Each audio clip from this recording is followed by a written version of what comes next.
Can't wait for the next episode to drop? Be one of the first to listen to Obscura, a true crime podcast, a day early, only on Himalaya. Himalaya is a brand new podcast app where you can find every single podcast you love. Whether you're a podcaster or a fan, Himalaya has got your back. Discover personally curated playlists and show your favorite podcasters some love with Himalaya's tip jar. It's free, it's the easiest to use, and they're adding cool new features every day. Go to your app store, download Himalaya, that's Himalaya, and don't forget to follow Obscura once you're there.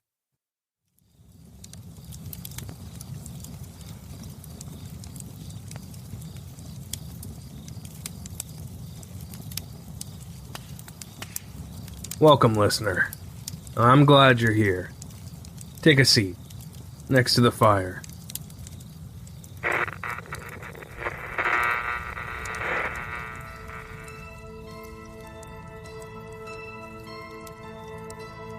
Welcome to Obscura, where we shine a light on the dark.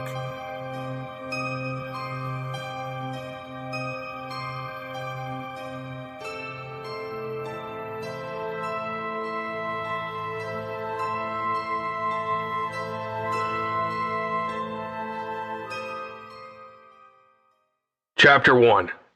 Circling the Drain.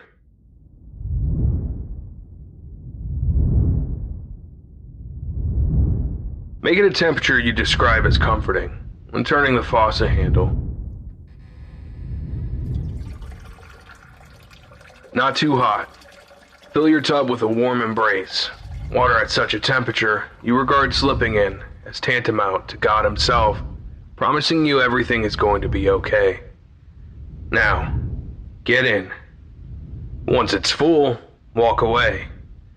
Find something to do for an hour or so. Come back and reach your hand into the water. It's not the same, is it? You could still call it a bath if you wanted, but it's ruined. Time has passed and it's no longer inviting. Now unplug the stopper. Watch as the tub empties. It's a gradual process. Not so gradual you wouldn't notice. When it's almost empty, but not quite, notice how the bowl of shallow, lukewarm water no longer resembles a bath at all. Pitiful remnants of a thing that once was. Nothing more. As the last bit of water circles for a moment, think about what it used to be. And realize what your warm, inviting, perfect bath has since been reduced to by a relentless pull from the unassuming little opening we call a drain. If you want to know what happened to a 16-year-old girl named Sylvia Likens at the hands of the skeleton lady, that's the short version. If you want the long-form, literal version, all the unfathomable details, you're not alone. But you'll never get it. There are numerous versions, all similar, but the variances from source to source are glaring. Virtually no living person really knows the truth of what happened. Even while still alive, those involved couldn't be trusted to tell the truth. Sylvia's story is riddled with discrepancies. He said, she said, blame shifting, convenient faulty memories, a mess of a trial, and pure hearsay. There are, however, some undeniable truths. The first thing to know is the case's infamous status as Indiana's worst crime in history. Maybe it was, but no one can really know. As far as crimes we know about, sure. The torture, humiliation, and murder of 16-year-old Sylvia Likens seems to be a contender. How many cases like hers went unnoticed? How many are going on right now? More horrifying than the crimes themselves in cases such as these is how close the offending swine came to eluding accountability altogether. Millions of incarcerated innocent destroyers would have gotten away with it, no doubt. Hordes of them do. How many children are experiencing unimaginable torment right now? It's impossible to tell. Look around at your neighborhood sometime, at each house, while asking yourself how well you really know these people. Imagine for a moment what potential horrors are someone's reality. Find the simple but effective obfuscation we call a closed door. But if we could see, would we want to? They didn't. Not in that Indiana neighborhood. A few knew anyway, but it was a technicality. The blind parents swore otherwise. It has been 54 years, yet, when viewing images of such despondency, yielded by the inaction of onlookers, you realize something. Time doesn't erode a tragedy. Nothing does. Photos of the crime scene are low resolution and quality, monochromatic and indicative of the year in which they were taken. 1965. Images of a deceased Sylvia Likens brings to mind the emaciated bodies of imprisoned Jews, as viewed through the high fences of Auschwitz during World War II. This isn't being stated lightly.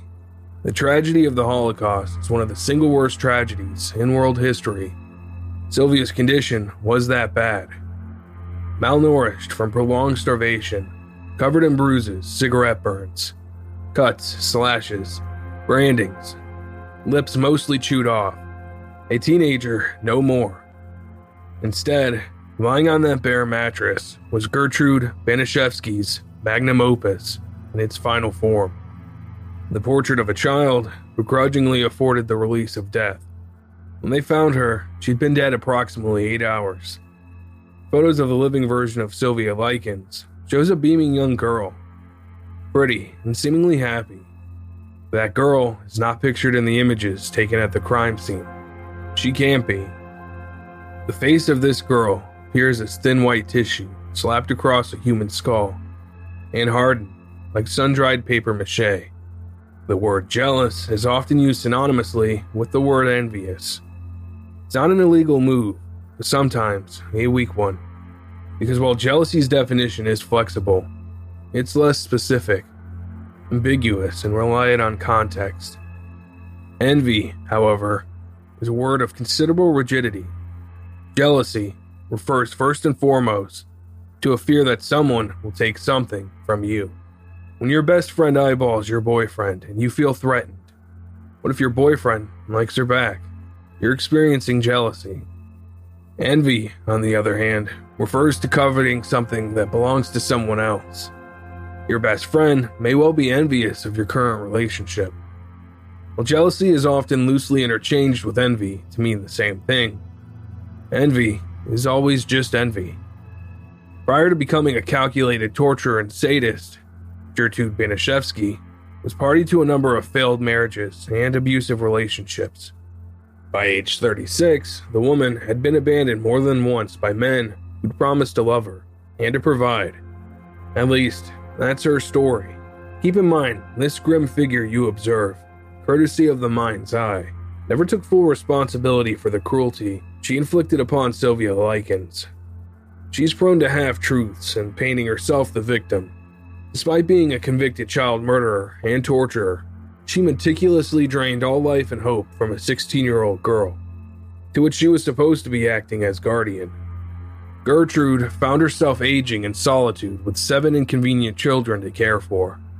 These days, people call her the torture mother, but she's something else. When well acquainted with the nature of Gertrude Baniszewski, she ceases to bear resemblance to a mother of any kind, or even to a flesh and blood human being. Gaunt, undesired, emaciated, destitute, and with her corpse-like complexion, the skeleton lady was without use for jealousy. What could a person covet from such a being? There was simply nothing to take. She'd wither on until the day came when staring back at the lady cadaverous was Sylvia's youth and beauty. That, on the other hand, was something to envy. Sylvia's popularity with boys only served as a fertilizer for this tree of spite growing within the skeleton lady. Others hypothesized that Gertrude's treatment of Sylvia came about from self-loathing. She was, for all intents and purposes, penniless. Her assertions that the 16-year-old Sylvia was a sex worker and feigned disgust at the idea likely were the result of having resorted to sex work herself at one point or the other. After all, everyone has to get by, and people resorting to do so is staggeringly more common than what is reported. There are many reasons to believe she was projecting, which will become obvious later. Chapter 2.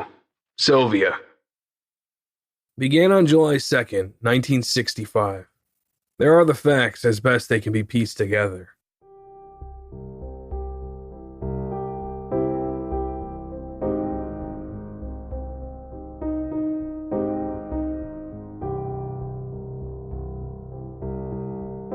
Sylvia, daughter of two carnival workers who worked constantly on the road, was dealing with some family drama. A mother in jail and a father trying to get her out.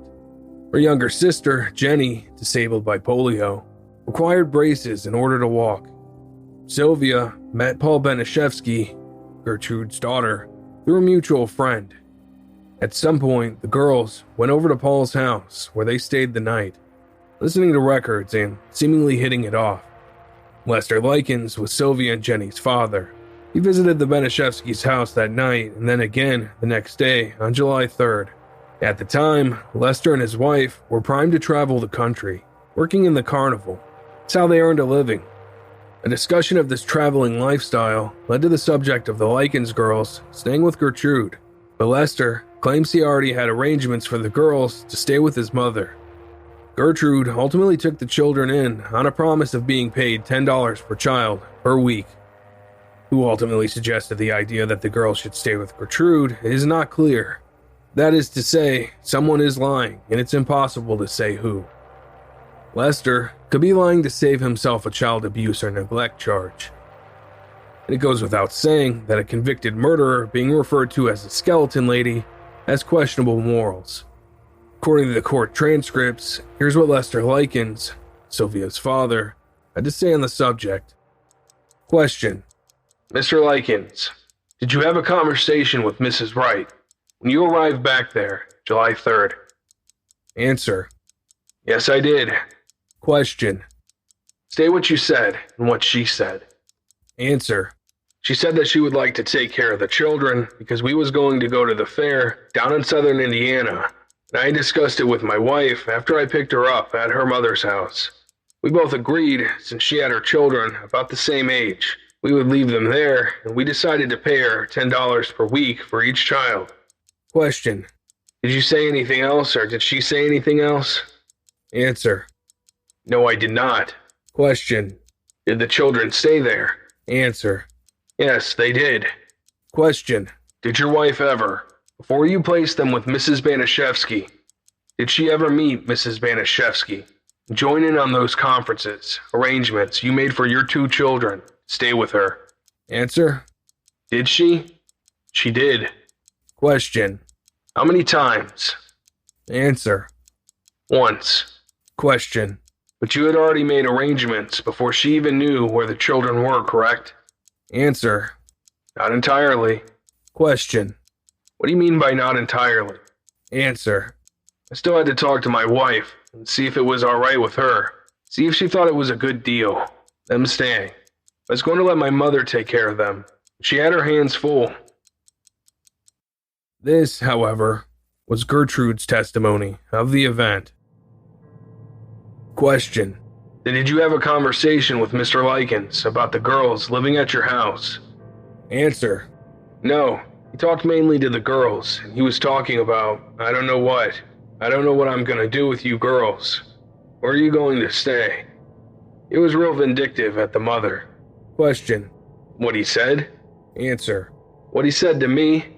Sylvia asked her father if she could stay with us. Question: On the same night or morning, at 1 o'clock? Answer: Yes, sir. I immediately said, No, I cannot take care of your children.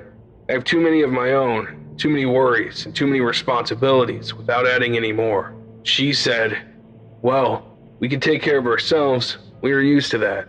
Question: Who said that? Answer: Sylvia did. She turned around to her father and said, Daddy, could you pay her for letting me stay here? I still protested about them staying there. I had too much responsibility, and I was not well. Regardless of who was lying, without question, Lester was not an inquisitive man. Sylvia's father was ignorant to the conditions in which the skeleton lady and her impish children were living. Lester Likens, along with his wife, left the girls in this place for an indefinite amount of time without having inspected the home in any way. No stove for preparing meals. There weren't enough beds to facilitate the 7 other children living in the squalid home. Sleeping room for another pair of teenagers only added to the logistical nightmare. Dishes and eating utensils were scarce. Cupboards barren. To describe Gertrude's home unsanitary is an insult to bacteria. An occasional loaf of bread and some crackers would appear in the kitchen from time to time, but for the most part, there was no food. There are more true crime forums on the internet than can even be estimated, but it's common to see expressions of sympathy for the Likens' parents in threads about Sylvia's murder. Not always, but occasionally, plain speaking is important. Lester Likens left his daughters in a shithole to be looked after by a woman he never met. The 60s were obviously a different time. Maybe this was the norm. That's irrelevant. There was a time when slavery was the norm, segregation, women not being allowed to vote. It was as morally repugnant then as it would be today. Lester's judgment and parenting were abysmal in any decade. He never inquired about the living conditions of his children before leaving them, then departed for a life in the carnival. Today, he'd have been held accountable, as well he should have in 1965. Further court testimony proves this. Question: what part of the house did you sit in? Answer: I sat in a chair in the living room. Question: did you ever go in any other part of the house? Answer: no, sir, I did not. Question: only in the living room? Answer: yes, sir. The death of Sylvia Likens could have been avoided with a little more than a request from Lester to take a look around the home.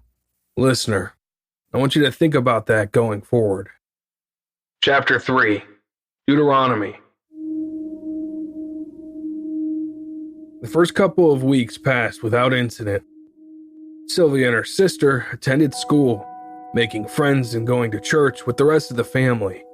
The skeleton lady maintained composure, awaiting her payment, dwelling, no doubt, on the prospect of having played the part of the useful idiot and taking on the responsibility of another spawn. Hadn't she enough of her own? She'd taken on a significant risk, and all predicated on the honor of a carny. The implications were getting to her, but she stewed in silence in those early weeks. During this brief period of calm, how she did incubate within her own stomach the malignant creature that would carry Sylvia off. The woman's decrepit fingers curved inward, stiffening as what should have been payday arrived with no pay. Transformed was Gertrude's demeanor as the young girls began to recognize. Behind this human shape was the gruesome creature to which she now belonged. Not a nurturing mother or anything resembling as much. Eyes reflecting an entity beyond remorse or reason. She wore the body of some long-dead mother named Gertrude. This skeleton lady was the night in day's clothing. Misleading, however, is to say Gertrude went full crackers over $20. According to inflation, $20 in 1965 would be worth around $160 in 2019.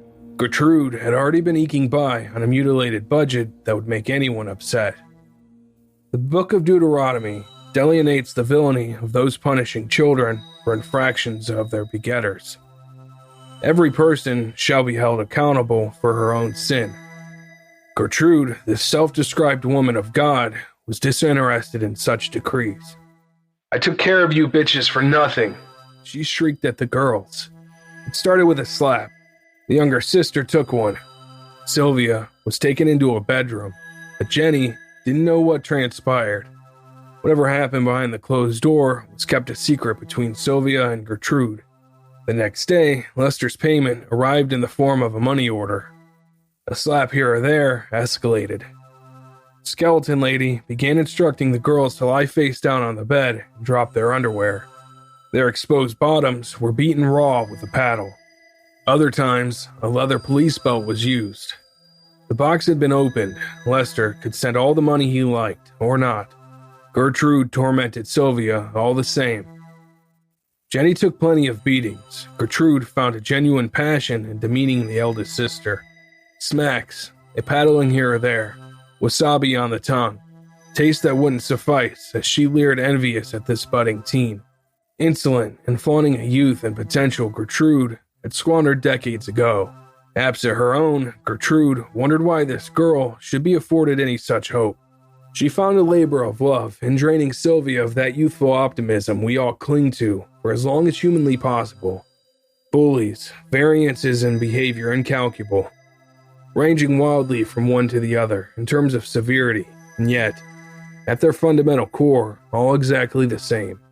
Lanky, skeletal, taking the world in from behind a washed-out face and sunken, hollowed eyes. A healthy squeeze might have snapped her spinal column in half. Frailty, skeleton lady's defining physical attribute. Despite her mummified appearance, the woman was sturdy, propped up by malice and reinforced by resentment.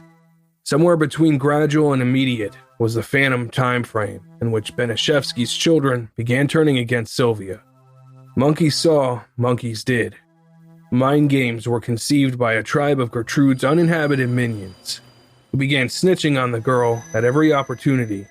If there was nothing worth snitching about, the children made something up and presented the lies to their puppet master. Gertrude, neither fooled by as much nor doubting the kids, just seized the opportunity. Her army ate it up, always gleeful to watch on as their new guinea pig writhed in agony. Gertrude's daughter, Paula, began attacking Sylvia on a regular basis, picking fights for any reason or no reason at all. Sometime in August, Paula broke her wrist after connecting a haymaker to Sylvia's jaw. Paula went to church and boasted of the accomplishment to all who would listen, wearing the heavy cast like an Olympic medal and using it to further bludgeon Sylvia's face occasionally, when so inclined. Some of Gertrude's children and neighboring friends were students at a nearby judo school. The skeleton lady once made a suggestion that they might enjoy practicing their moves on Sylvia, and so she became the neighborhood throw dummy. Things worsened later that month, when Gertrude overheard a conversation which Sylvia described having been intimately, but consensually, touched by a boy around her same age.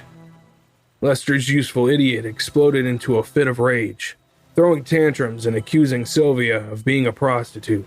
She became insistent from this point on that Sylvia was living a life of prostitution, no less than obsessed with the idea, despite lacking any sort of evidence. She also specifically accused Sylvia of having slept with married men in exchange for cash. Further assertions were that, after she had allowed a boy to touch her vagina, Sylvia was certainly pregnant. She preached the notion, preposterous as it was, to her children. In truth, it was her daughter, Paula, who was pregnant, and Gertrude, who'd been party to an affair with a married man earlier in her life. After the discovery of Sylvia's prior not-quite sexual experience with a boy, she chastised her before the gaze of her children, then delivered swift kicks over and over to Sylvia's genitals. When Sylvia attempted to sit down afterwards, Paula threw her out of the chair and informed her, "You ain't fit to sit in chairs." Also around the time, Baniszewski got Sylvia's best friend, a 13-year-old named Anna, alone long enough to convince her that Sylvia had been telling boys at school that Anna's mother was a whore. When Baniszewski took Anna to see Sylvia, she directed Anna in a violent attack on the girl. Soon after, Baniszewski told one of Paula's friends that Sylvia had been spreading rumors about her mother, and pitted the girls against each other in a fistfight. During the fight, Baniszewski instructed Jenny, Sylvia's sister, to punch Sylvia. When Jenny refused, Gertrude began to beat her in the face with her fists, until Jenny finally agreed. Sylvia resorted to going out, selling glass bottles for money. She returned home and was again accused of having performed sex acts to get the money. Despite Sylvia's insistence that she had sold bottles to earn the money, Gertrude perpetuated the lie. It was on this day the old woman gathered her sons around in the living room and had them watch Sylvia Likens remove her clothing. Stripping naked, Sylvia was handed a glass Pepsi bottle by Gertrude and instructed to masturbate with it, while the children watched on with excitement. Sylvia refused, but Gertrude threatened to beat Sylvia's sister in front of her. She didn't perform. What was she to do? Out of options, Sylvia proceeded with the demonstration, inserting the bottle for the Baniszewski's family entertainment and internally damaging herself in the process. The incident rendered Sylvia incontinent. Now unable to hold herself, Sylvia urinated on some of Gertrude's furniture leading to further animosity. Sylvia was banished to the basement. Chapter 4: Hell.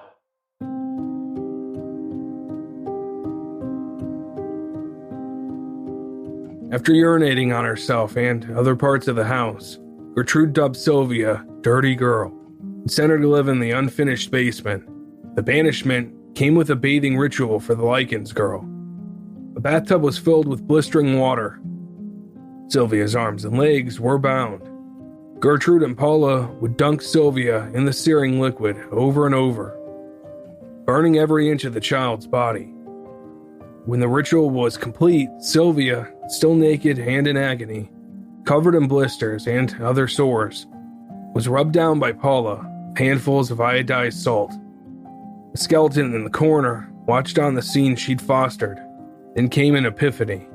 To supplement her income, neighborhood children were invited over, and for 5 cents, they could have a look at the nude 16-year-old held captive in Gertrude's basement. Sometimes the children didn't just want to look, but rather wanted to throw her down a flight of stairs or arbitrarily beat the hell from her. There wasn't a rigid policy on Sylvia's treatment, so the kids were permitted to do as they pleased. During this time, Jenny sent a letter to their older sister, explaining the horrors of the current situation. It went ignored at first. Another thing that happened was Gertrude became annoyed with Sylvia's constantly defecating and urinating in the basement. So Sylvia was forced to clean up after herself by eating and drinking her own excrement. Also present in the home was an infant. When Sylvia didn't have feces of her own to eat, Gertrude fed her the contents of her baby's dirty diapers. What Sylvia needed more than anything was a hero. Not a beautiful soul, just a regular, flawed person. Someone who might have made some mistakes before, but always did the right thing when it came down to it. Even a hothead gang member who broke in to rummage the place would do. Maybe he'd have found a girl bound in the basement and, harboring still yet a few threads of human decency in his DNA, cut her loose, shoved her out the back door, and let her fend for herself from that point on. At least she'd known someone out there didn't think she deserved this. Still swinging mercilessly, Sylvia noticed life's punches were now landing feeble. A will to live wasn't such a bad thing to lose. It's one of those things that seem like it would be a devastating moment, but happens without an announcement, when you're not even paying attention. Hope had amicably parted ways with the girl, like the string of a helium-filled balloon, having slipped through her fingers. By the time she noticed, it was all but swallowed up by the sky. Why even bother with a chase? It wasn't missing. It was gone. Hoping and caring required effort, drained her energy. No longer shackled to the hope of better days, any possible outcome would be as good as another. Whatever had made her was gone. She was no one now. In fact, she couldn't recall what it had been like to have an identity. Couldn't have been of much importance if it wasn't even memorable enough to miss. This is what freedom feels like. This is what it feels like to be without a care in the world. Sylvia considered that maybe the pain was still there. She just couldn't feel it anymore. She lay on the floor, thinking maybe she'd be dead soon. Fear of death had floated away with the hope of ever experiencing a meaningful human connection again. She closed her eyes and hoped that soon even her thoughts would depart, that her mind might cease to experience joy, as it would later serve only as a point of reference for how things will never be again, but should be. Chapter 5: Who Knew? Also around this time, one of the neighborhood children who had been by to see Sylvia went home and told her mother. They were beating and kicking Sylvia. The girl's mother replied, that was what happened when someone was punished. Shortly thereafter, the Baniszewski's reverend visited. While he and Baniszewski drank coffee, she complained to him that Sylvia had been an intense burden on her, claiming that the girl was a sex worker who had been servicing married men and had gotten pregnant. Although at the time, Paula Baniszewski was several months pregnant. Diana Likens came by to visit her sisters. Baniszewski refused to allow her into the home. Diana hid nearby the house until she spotted Jenny outside and then approached her. Jenny told her older sister that she was not allowed to talk to her and then ran away. Diana contacted social services. When a social worker arrived at the home, Baniszewski informed her that she had kicked Sylvia out of the house for being physically unclean and a sex worker, and that Sylvia had since run away. The social worker filed a report stating that no more calls needed to be made to the Baniszewski's home. To add further insult and further humiliating injury, Gertrude brought the girl up from the basement one night and strapped her to a bed, telling her if that she could keep from urinating on herself all night, she'd be allowed to sleep upstairs again. Of course, Gertrude discovered a piss-soaked mattress the next morning, and, once again, forced Sylvia to defile herself with another glass bottle. Then there was the branding. Gertrude decided to heat up a needle till it was glowing orange, then burn the words, "I am a prostitute, and proud of it," into Sylvia's stomach. But Gertrude was having trouble keeping her hands steady, so she let the kids finish the job. When the process was finished, the tattoo, consisting not only of the actual carving, but third-degree burns left behind by the heat of the needle, was such that modern plastic surgery would have been unable to correct it. Satisfied, Baniszewski left the room, leaving Sylvia tied, gagged, and naked. Other kids decided to give Sylvia another tattoo, an S in the middle of her chest. They accidentally carved the curve backwards, so the numeral 3 appeared. Baniszewski re-entered the room. "What are you going to do now, Sylvia? You can't get married now. You can't undress in front of anyone. What are you going to do now?" She replied, "I guess there's nothing I can do. It's on there." In the middle of the night, Jenny Likens sneaked into the basement to visit her sister, where Sylvia told her, "I'm going to die. I can tell." Sylvia's beatings worsened over the next few days. She was given food in a deceptive gesture of mercy from Gertrude, but Sylvia couldn't finish the food she was given due to stomach problems arising from malnourishment. Gertrude had one of the children beat Sylvia unconscious with a broomstick. As Sylvia's condition deteriorated, she finally let go, shortly after another one of Gertrude's bathing rituals. One of the children attempted to revive her, but it was useless. Sylvia was dead. Epilogue.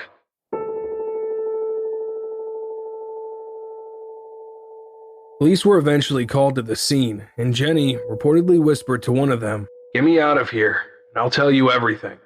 Most every child involved with Sylvia's death was convicted, but released within a few years. Paula was paroled in 1972. Gertrude Baniszewski was not given the death penalty. The judge sentenced her to life in prison without the possibility of parole. Gertrude later appealed the court's decision, and her sentence was reduced to 18 years in prison to life. She came up for parole in 1985. The news of Baniszewski's parole hearing sent shockwaves through the Indiana community. Jenny Likens and her family appeared on television to speak out against Baniszewski. Over the course of 2 months, groups collected 4,500 signatures from the citizens of Indiana, demanding that Baniszewski be kept behind bars. During the hearing, she gave the following confession. "I'm not sure what role I had in it, because I was on drugs. I never really knew her. I take full responsibility for whatever happened to Sylvia." While blaming drugs for murdering and torturing a 16-year-old girl is not taking full responsibility, but an attempt to excuse such behavior in September of 1985, Gertrude Baniszewski was granted parole, allowed to walk free from prison, and soon after, she relocated to the state of Iowa, changing her name to Nadine von Fossen. 5 years later, she died of lung cancer. When Jenny Likens, then married and still living in Indiana, found out of Gertrude's death, she sent a letter to her mother, along with Gertrude's obituary. In the letter, Jenny said, "Some good news. Damn old Gertrude died. Ha ha ha. I'm happy about that." The skeleton lady died a free woman. Even still, it was liberating day for Jenny. The monster was lying dead, sent off by a celebratory giggle that should have belonged to Sylvia. But Sylvia wasn't there to relish that moment, so Jenny did her duty, laughing from the heart for a 16-year-old girl who couldn't, and the world laughed with her.